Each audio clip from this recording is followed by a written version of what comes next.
Hey guys, today I'm going to talk to you about the 5 myths in real estate that I come across all the time in my career as a realtor here in Kelowna, BC. First one I'm going to talk about is foreclosures and how people think that you can get a smoking good deal on a property through a foreclosure. Now, this isn't necessarily completely a myth, although the conception that people have, I think, is really generated by information that they've heard through the grapevine about foreclosures that happen in the United States. In the United States, you could literally be negative equity on your home, and if the bank forecloses on you, you can hand over the keys and walk away in some states.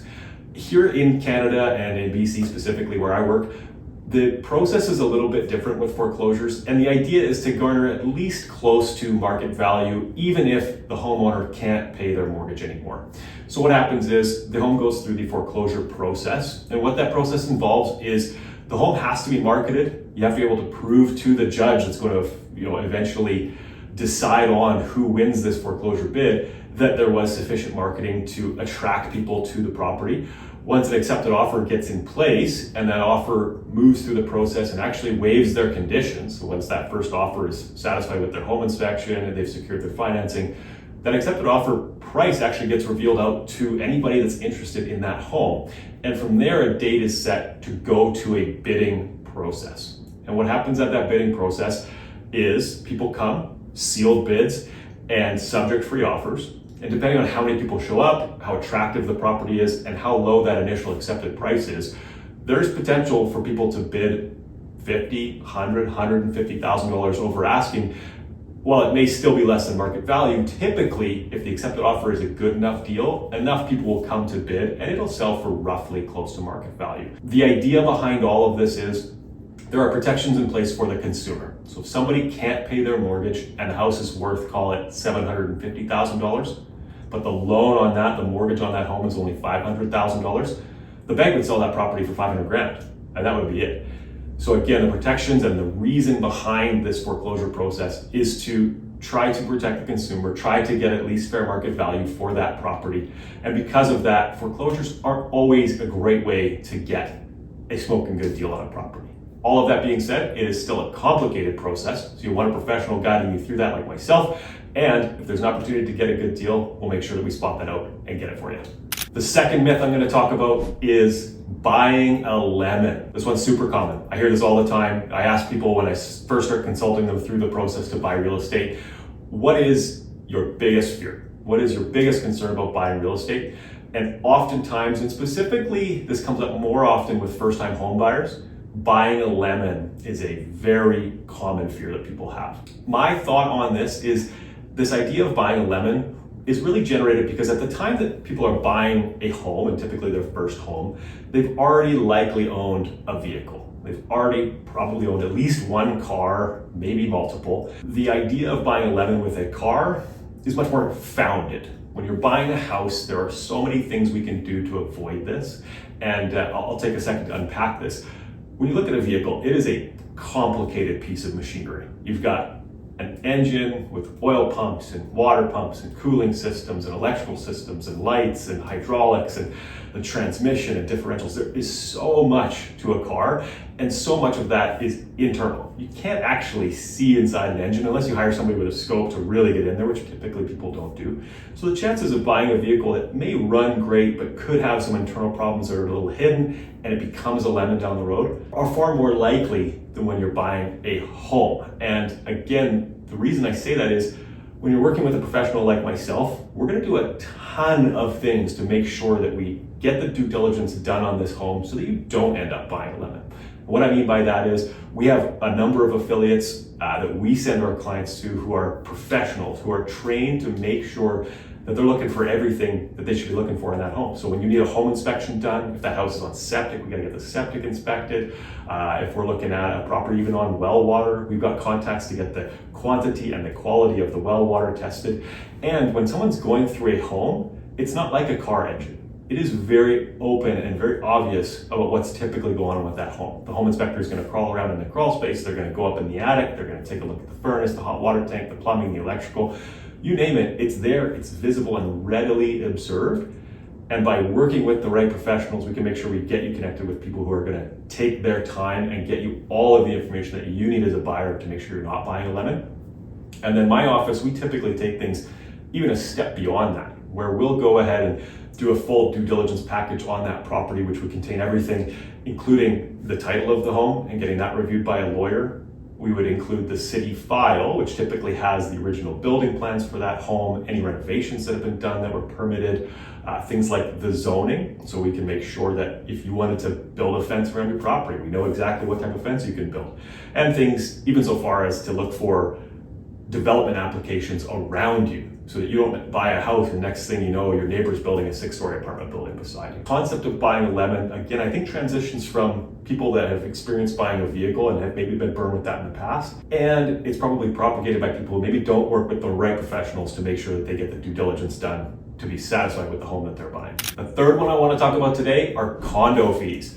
This is a really big one that I hear all the time, where people don't want to buy something that's a strata or a condo or an apartment or a townhouse because they don't want to pay the strata fee. Almost invariably, when we take 3 or 4 minutes to unpack this, I can typically prove to them that there is actually value to the condo fee or the strata fee that may not be inherently obvious, but once you talk about it, people generally understand the concept behind it. The way I typically explain it is, when you buy a house, so this is non-strata, everything to do with that house is up to you to maintain as the homeowner, you should be typically putting a little bit of money aside every month for contingencies. Eventually, your hot water tank's gonna blow. Eventually, your roof's gonna have to be redone. Eventually, your windows will have to be replaced, one might break. All of these things that come up with typical home ownership have to be addressed. You can't just wait for those to pop up and happen.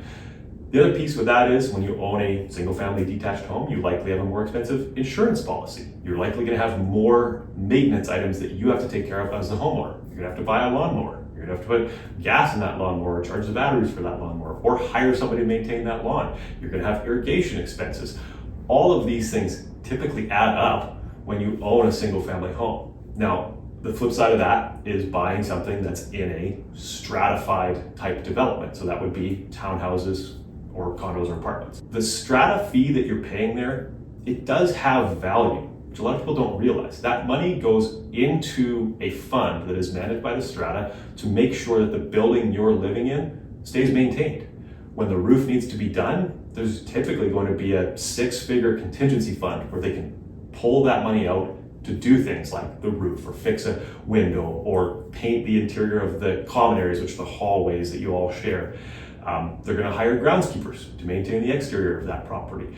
They're gonna do all of these things, and on top of that, that strata fee is gonna pay for the insurance for the building. Now, as an owner, you're still gonna have your contents and liability insurance, but the structure is insured by this strata policy. So all of these expenses that you typically have as a homeowner, the majority of them are covered by the strata fee that you're gonna pay. So when people think that it's a pointless fee that they don't want to pay, unpacking it a little bit and understanding that it does have some value usually gets people to open their eyes to strata. Now, it's not for everybody. I'm not saying it's the perfect place for you, but if people are looking for a low maintenance place to live, or if you're looking to get into your first property and you're not sure you're ready to take on a full single family detached house, jumping into a strata is a great way to get your foot into home ownership. And again, taking a few minutes to understand what that strata fee pays goes a long way to being comfortable with paying it. The fourth one I want to talk about today is leasehold land. Now, this is fairly topical to the Okanagan. However, there is leasehold land in the Lower Mainland, there's leasehold land in Alberta. But here in the Okanagan, we've got some fairly prominent parcels of land that are actually leasehold. It's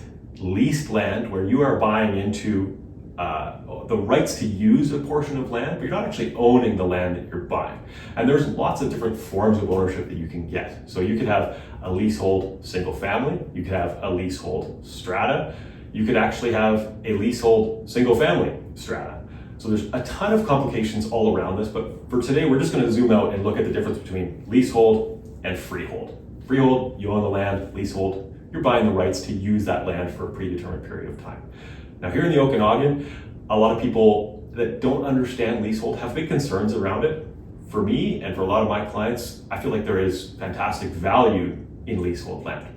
Typically, the big concern that people have with it is, because I don't own the land, it's not going to appreciate. That isn't true. We've actually done the research on this and watched what leasehold does compared to freehold, and typically the appreciation is very much the same. However, there is a disparity that happens as you get towards the end of a leasehold term. So the majority of our lease here in the Okanagan, we're looking at 90 plus years on these leases. So by the time those come to the end of their lifetime, we're looking at a house that's probably 100 years old.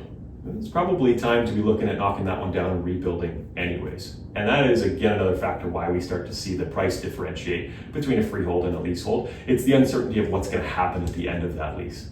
Are they going to renew it? Are they going to knock down those houses and build something different? We don't really know. But for the time being, with the majority of our leases in town here, there's so much length left on them that essentially the difference between freehold and leasehold is imperceptible. Now, you are going to buy at a cheaper price point because you're not actually buying the land, and you'll likely sell at a cheaper price point when it comes time to sell. But the change in value over time is going to be very similar to what you would have freehold and leasehold.